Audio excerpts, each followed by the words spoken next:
Existe-t-il un lien entre une compétence et une tâche? Le terme de tâche est très important. Bernard Rey l'affirme. La tâche est hétérogène et, par ses constituants, et homogène par sa finalité. Si vous voulez, une tâche, les moyens de la réaliser, c'est des moyens très divers, donc très hétérogènes, tandis que son évaluation repose toujours sur l'accomplissement, l'utilisation des compétences. Donc, elle est très homogène à évaluer. C'est que pour arriver à ce résultat, elle a dû utiliser telle et telle et telle autre compétence. Voilà, une retraduction. On n'insistera donc jamais assez sur la distinction entre la tâche et la compétence.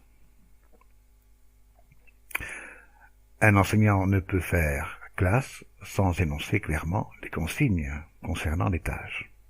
C'est un fait. Je veux dire, mes enfants, mes élèves, vous devez faire ça, ça et ça. Mais à accomplir par les élèves.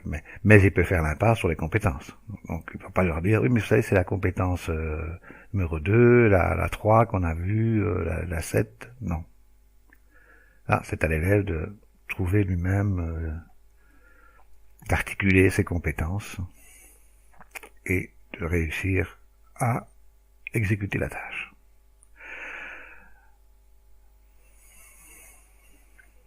Voilà. C'est par l'utilisation des compétences et leur maîtrise que nous évaluons la réussite de la tâche. La distinction entre tâche et compétence ainsi que leur interdépendance, on revient dessus, ce sont deux réalités essentielles. Ils font partie des pratiques quotidiennes de la classe, pour les enseignants comme pour les élèves. La maîtrise d'une compétence étant invisible, puisqu'elle est intellectuellement acquise,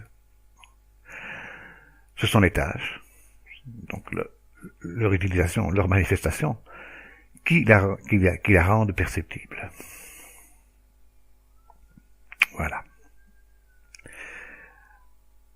La tâche est ce qui permet d'évaluer l'élève.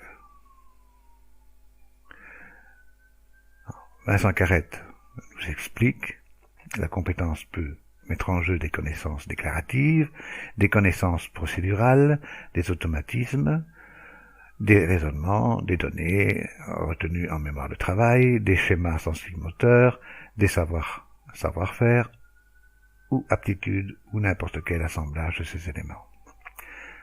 Mais ce n'est jamais par ces éléments qu'on désigne la compétence. C'est par la tâche à laquelle elle donne lieu.